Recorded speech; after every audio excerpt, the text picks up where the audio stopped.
How are you all? Hope you're good.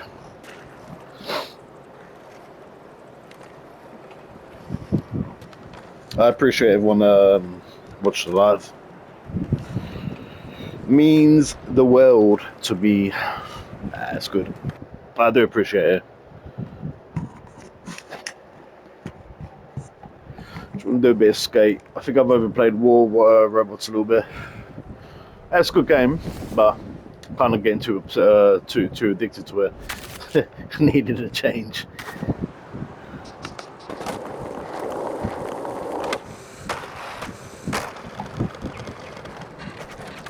Ooh. Yeah, I hope everyone's had a good Saturday. My Saturday's actually been okay. It's been okay so far. Well, it's not Sunday, but yeah, good Saturday. Been chilling. Made some lovely sausages. I got these. They're from Aldi, but I got these sausages. These like pork sausages from Aldi, obviously, and put a bit of oil in the pan, bit of cracked black pepper, bit of thyme, and crushed up some garlic.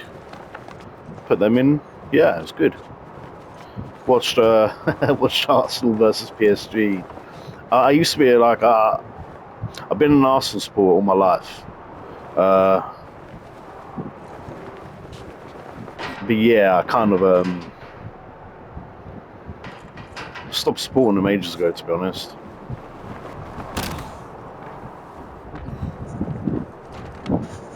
It's been about 2 years.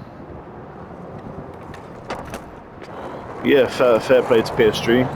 Better team won. Don't know what the fuck was going on with Arsenal. Like, they got that quick goal. I think it was like in the third minute or something. Fucking hell, what the fuck? It's like ragdoll on. Yeah, they got a goal in like 3.5 minutes, 4 minutes, and yeah, the problem with Arsenal, and this is one of the reasons why I stopped supporting them, because as soon as they get a fucking goal, they go straight into defence. I think the possession was like 21. They had one shot on goal, which was the goal they got the shot they got the goal. Yeah, went into penalties. Yeah, I knew they were flop. Arsenal ain't good under pressure. They're like England. They're not good under pressure. They got the potential to be really fucking good. See, like I'm a Gunners fucking. First team I ever scored was Millwall. But yeah, fair play to PSG. The United fans are loving it. Even though they got relegated, they got knocked out. But yeah, won't go into that. Don't want to be a gooner. Try hard, you know, but a coping fucking gooner. Yeah, I made some lovely sausages, man. Roasted them with some garlic and put a bit of tinfoil over the tray, so it locks in all the garlic infusion, and just infused the sausages. They're so good. Had 6 with 2 bits of tiger bread. Yeah, it was really good. Really enjoyed it. It's the only thing I ate. Actually, tell a lie, I had a bag of Doritos about 3 hours ago. The 180 gram of tangy cheese. Yeah. Got the t-shirt washed now. That's hanging up. That's hanging up. By the time I wake, actually no, do you know, it's probably dry already. I have 2 fans on, I have the window open. It's been hanging up for about 5 hours, 5.5 hours on the air.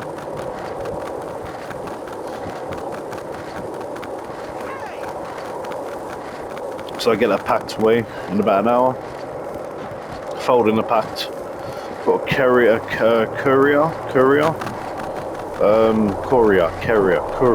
think it's a courier. Got one of them coming from Royal Mail Monday between 8 and 6.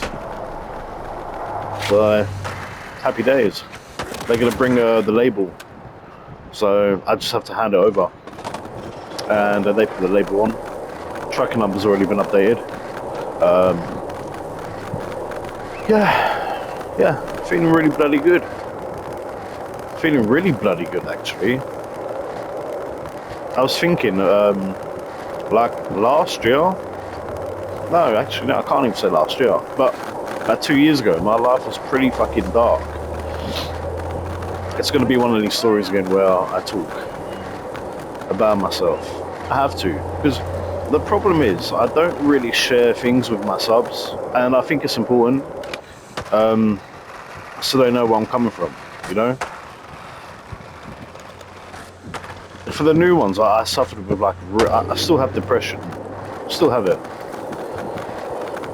still have bad anxiety, still have OCD, but I'm managing it a little bit better, you know? Like I know how to manage it now.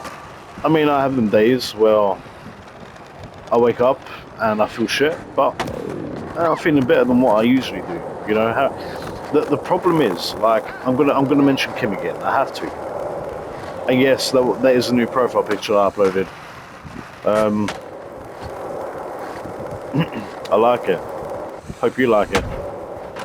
But I think, look, regardless of what happened between me and Kim, I know how she acted and how much she ghosted me, you know, and basically forced me into breaking up.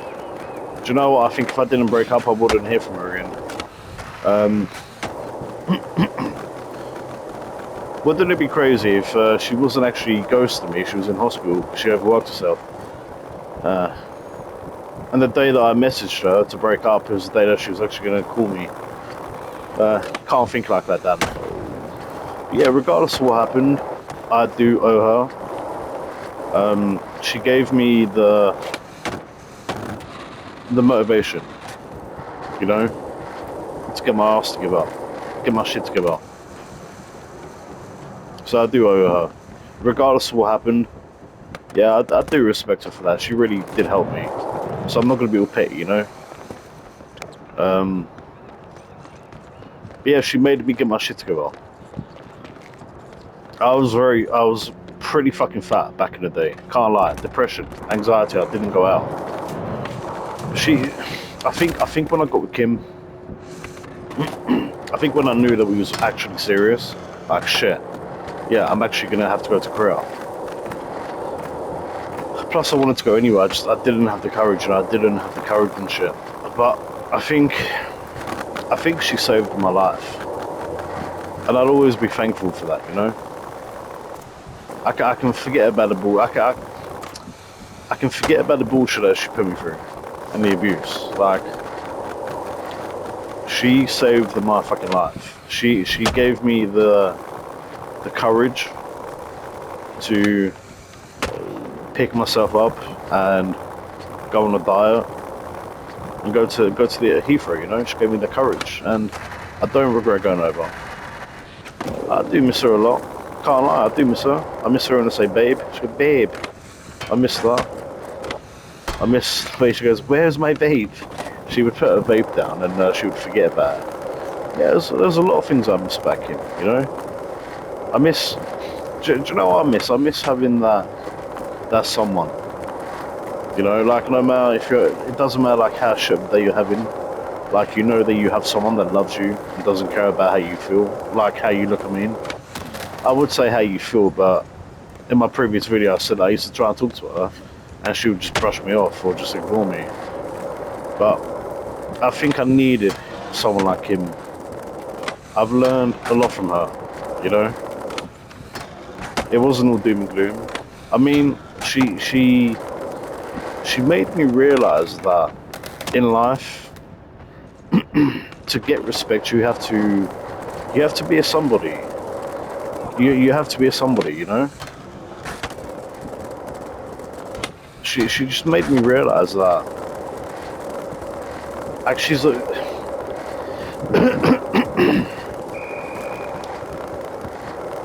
regardless of how tired she can get, or if she's sick, or if she just can't be bothered, she always gets up and does what she has to do, you know? I've got to give her that. She never makes excuses. No excuse. She just gets up and she does it. And I've kind of taken it on, you know? because I realised that I just say bad things about her, you know? It's a bit petty, you know? But the truth is, like, I do respect her in some ways. I do respect her.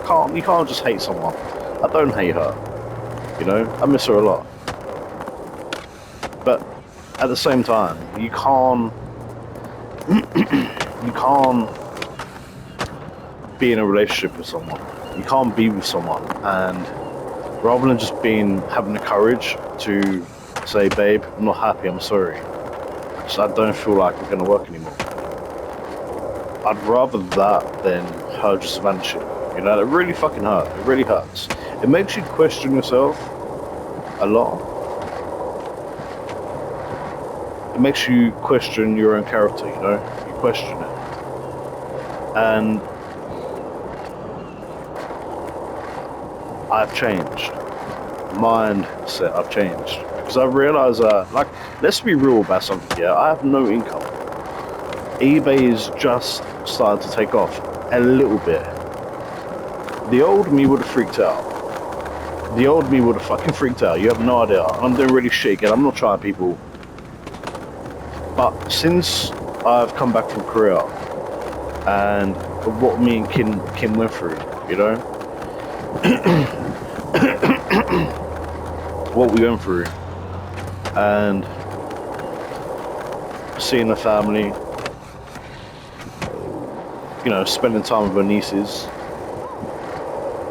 yeah, it done something to me. It really did do something. It made me realize that there's more to life than these four walls, you know? The four walls I used to fucking see every day for 10 years. It made me realize that if you want to do something in life, you can't just sit around and think about that. You can't just sit around and think about it, you know? You have to get up and you have to do it. There's no point in feeling sorry for yourself. No one's going to come and rescue you. You know, people can help you. I mean, like I said, Kim motivated me.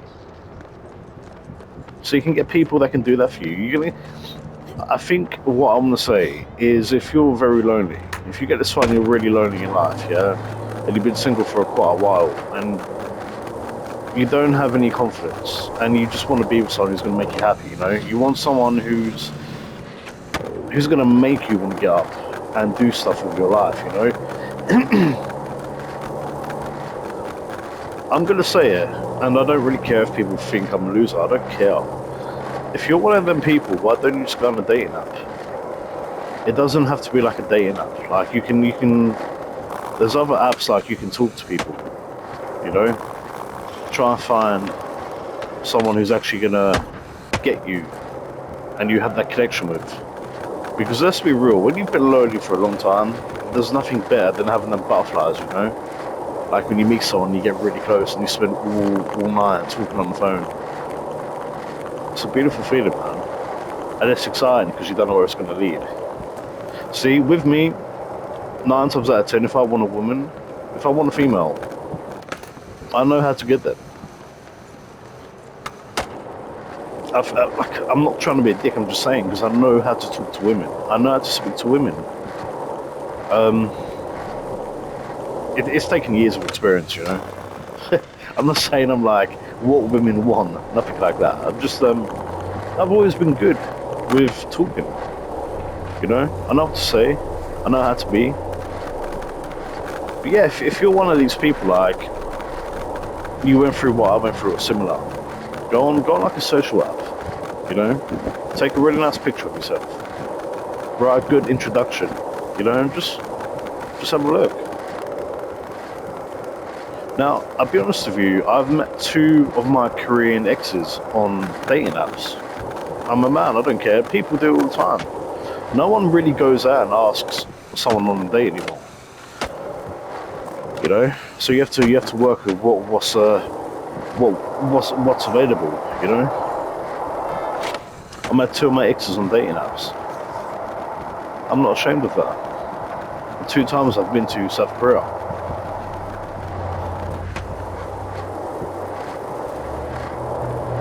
So if I can do it, you can do it. You have to understand, I was a fuck it up Do you know what? My new mindset is you don't put yourself down.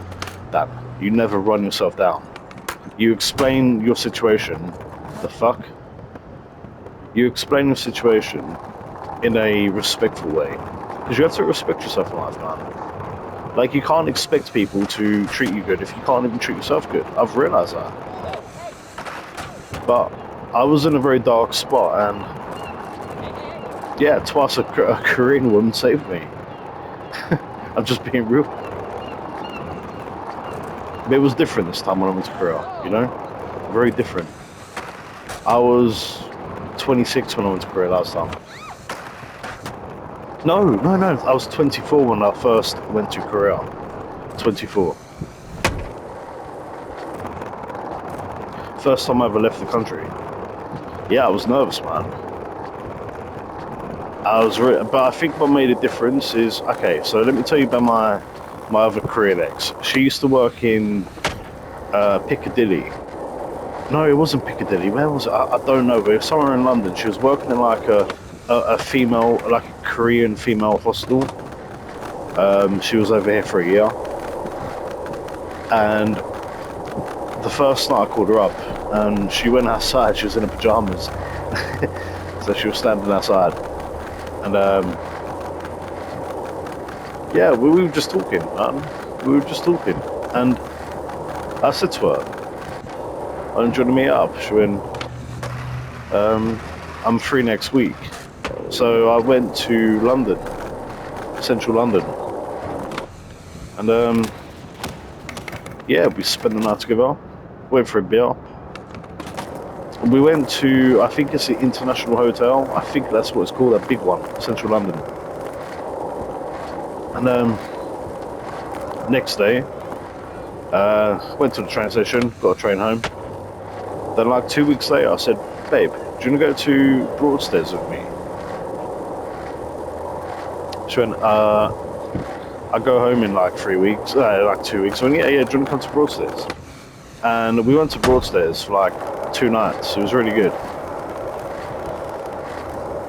Then I dropped off at the train station because I was going to lift home. So I dropped off at this train station. And what the fuck's going on with this character now? He seems to be fine. So yeah, I dropped her off at the train station, and I literally just got off the phone to my mum. And you should always tell your mum that you love them. And because I told my mum that I love her, like when she was about to leave, I said it by accident. She went, "Ah, you don't love me then?" Yeah, it was awkward. But then, like a week later, like 2 weeks later, she went home. And I said to her, I went, "Text me when you get home so I know you're safe." She's like, "Yeah, babe." And the thing is, I'll be real with you, I never knew anything about Korea.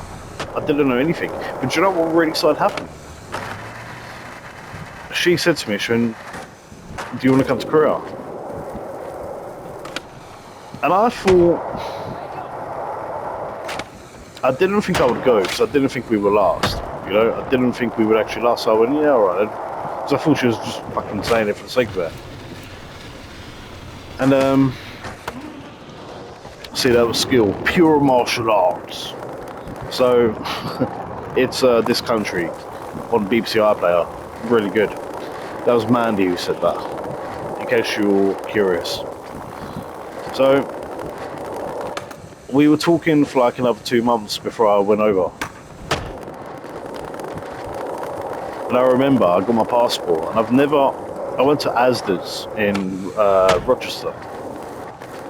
I went there to get my passport picture. Never seen myself properly like that. Because you can't smile or nothing in a photo. So, and babe, got my passport photo sorted. I'll tell you when it's been delivered.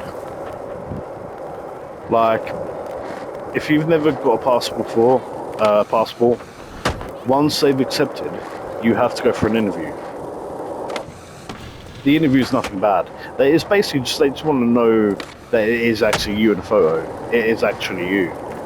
See, when I renew my passport, I literally just have to send off my old passport, you know? I'm doing it online. But I want it back. Memories, man. It's my fucking memories. So yeah, I I said to her, like 3 weeks later, when babe, passport's come, she was really happy. She went, oh my god. She went, are you going to book the flight? I went, yeah. So I booked the flight. I always go for Korea now when I go over there.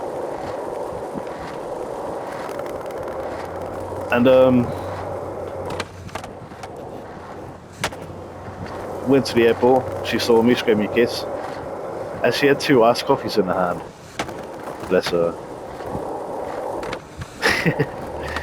And I remember when I needed a smoke. So we had a smoke. I remember that.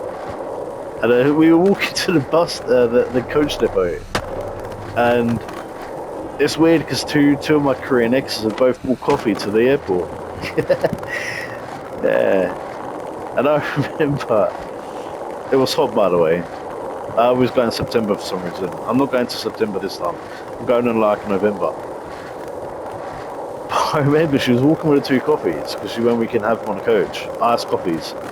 And we're walking, and she falls over, and there's fucking iced coffee everywhere. And everyone's stopping and looking, and I'm just laughing my fucking arse off. And she looks at me and she goes, shut the fuck up, don't laugh. But then she starts laughing.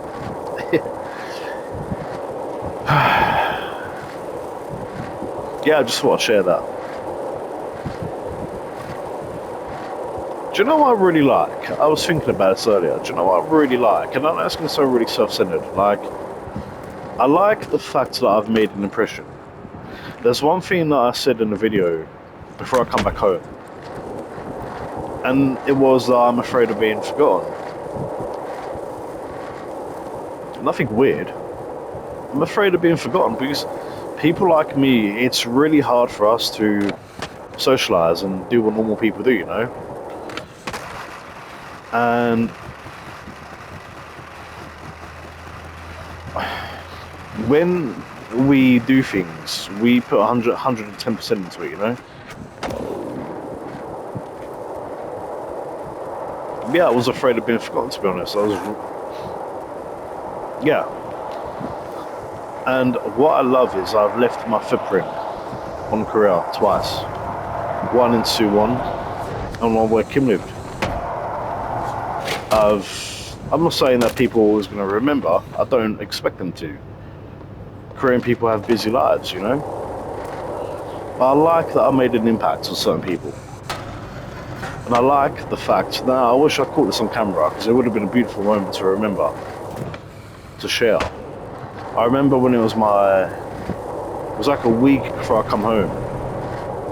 And I was always very happy talking to one employee at GS25. I didn't realize she was the owner. I never knew that. I never knew she was the owner. So I went in there. She was there with her mother. And she had gifts for me. She had like chocolates. I wish I fucking recorded it. I wish I spoke about it. I wish I made a video about it. And it was really fucking nice. But people like me, we're very awkward with receiving gifts. We don't know how to react, you know, with presents. But I'm very humble and I'm very grateful in life. Even if someone buys me a coffee, I'll be very happy. Like, it really meant a lot to me because I like that people think about me, you know? And I like that people make the effort to try and make me happy. Because that's how I am in life. I always try and make people happy. I don't expect anything back. So when it's done to me, I feel good. Makes me feel like, okay, they appreciate me. They actually thought about me. I'm happy with that.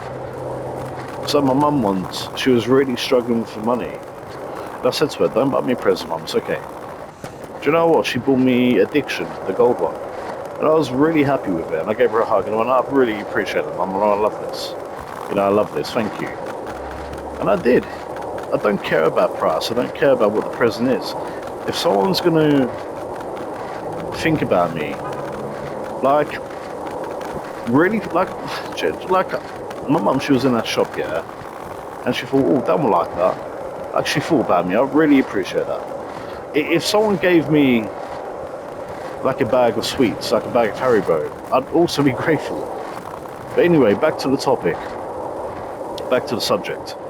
If you feel like that you don't have a life, or you don't know what to do with yourself, and you feel very fucking low, and you don't really have a lot going on in life, like you used to have a social life until mental health kicked in, and now you just feel lost and trapped, and you're waiting to die. Hear me out. Meet a Korean girl, or a Chinese girl, or a Filipino girl, or a Vietnamese girl, or a Thai girl. To make sure the Thai girl's actually a woman. Do you know why I'm saying that? Because they're different. They are different from a Western woman. They make you feel like you're the best person alive. They make you feel... And yeah, it's ironic I'm saying this, and I literally had problems with Kim like daily, I get that. But I've been with other Asian women. They make you feel like that you're a fucking man. And you know what? Like if you tell them, they respect honesty.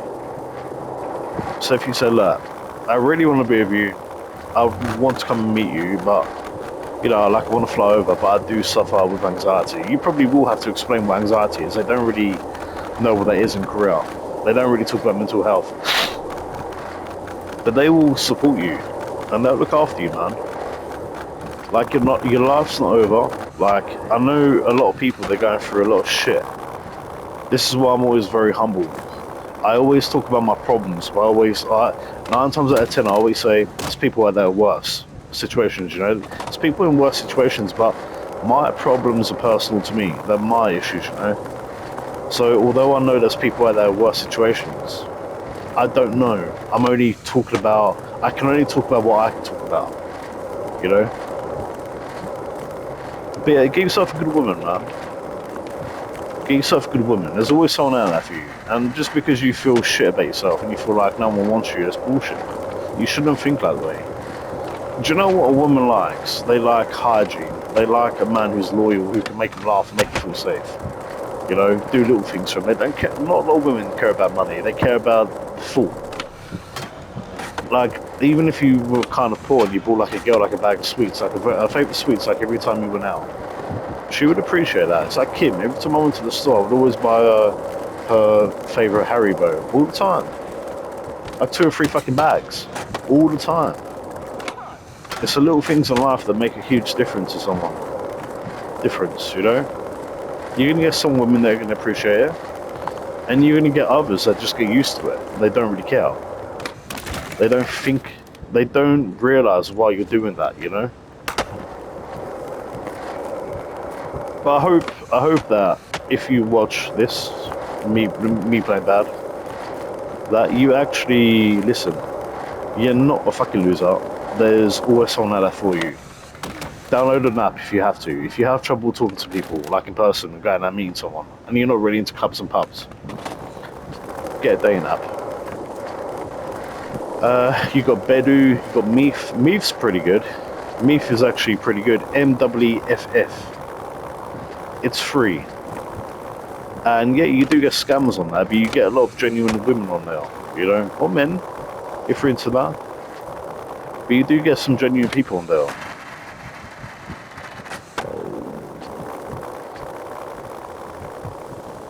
But yeah, I just wanted to have a conversation, tell you a bit more about my life. Really? I suck at this, man. Yeah, that's what I wanted to do. I apologise if I bored you. I hope not. Because it's really hard for people like me, man. It's really fucking hard for people like me to actually speak about private stuff, you know? So I hope you actually do appreciate it. Because it's not easy. But I do it because I care.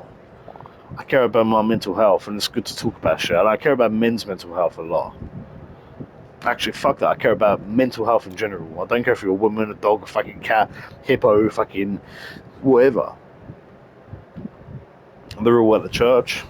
You got a car park here.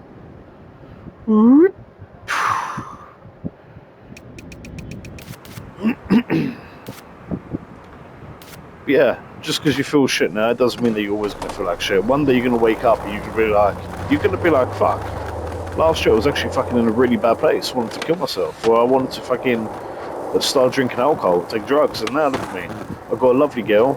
I'm happy, confident, and I feel like I'm loved. Yeah, I've got my mum and I've got my sisters and everything, or wherever the fuck you got in your life, whatever the fuck you got. But see, I always, when I say that I was alone, I had my mum, had my brothers and shit like that. I get that. Had my little doggo, my little dog, but I didn't have that affection. You know, I didn't have that.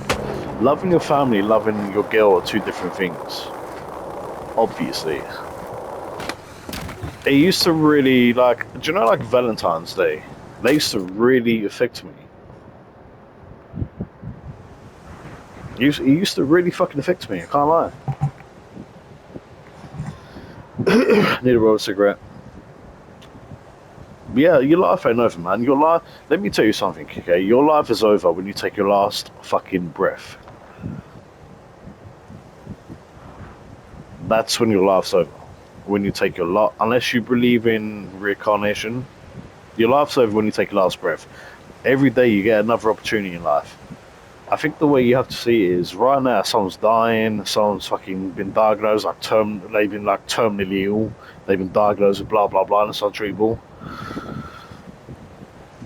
Now if you wake up and you feel good, like you're healthy, you don't really have a lot of health, even if you have health issues, still do shit with your life, yeah. But like if you wake up and you're like me, like you have no issues, like physically, there's no excuse, you know? You have to love yourself in life. There's no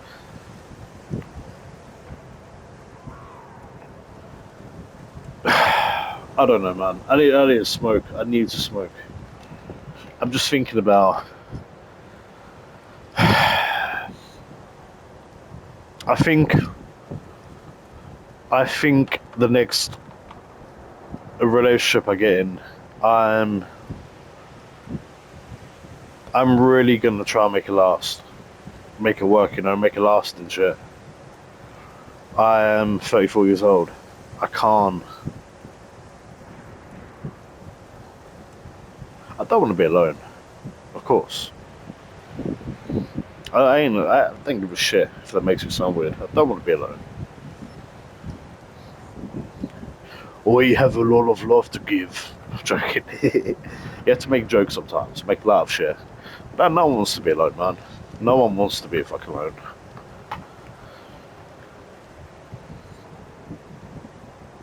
There's always someone out there for someone, you know? There's always someone out there for you. And the thing is, like, it took me a while to realize that the way you view yourself and the way other people view you are completely different. Like, it's very natural to look at yourself and not like what you see. But it doesn't mean that everyone else is going to fucking see that, you know? Not everyone else is going to see that. It's a you problem.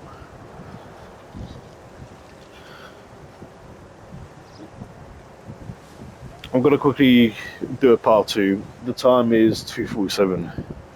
Hold on, people. I need to listen to this back. I have a feeling I'm going to sound very fucking nasally.